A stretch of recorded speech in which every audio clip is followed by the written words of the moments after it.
Leur nombre est bien sûr très compliqué à estimer. Ce qu'on sait, c'est que les autorités israéliennes disent se battre toujours avec des centaines d'infiltrés dans 22 localisations différentes selon l'armée israélienne.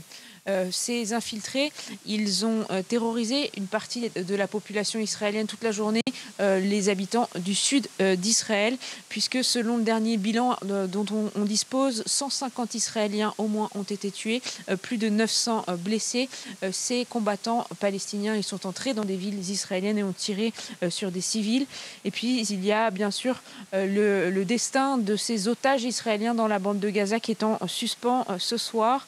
Les autorités israéliennes ont mis très longtemps avant de confirmer qu'il y a bien des otages israéliens dans la bande de Gaza.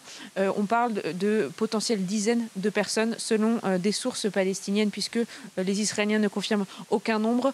Parmi eux, il y aurait des civils, mais aussi des militaires de Tsahal, l'armée israélienne. Et bien sûr, la question aujourd'hui, c'est qu'est-ce qu'il va se passer cette nuit. L'armée israélienne a commencé à riposter sur la bande de Gaza. Il y a au moins 232 morts côté palestinien, selon le ministère de la Santé du Hamas. Israël envisagerait une opération de grande ampleur dans la bande de Gaza en riposte à cette attaque. Mais il y a bien sûr pour Israël ses otages. On sait que Israël fait tout pour sortir ces otages vivants dans des situations qui j'aurais du mal à comparer, puisqu'il n'y avait pas vraiment eu de situation comparable dans l'histoire du pays.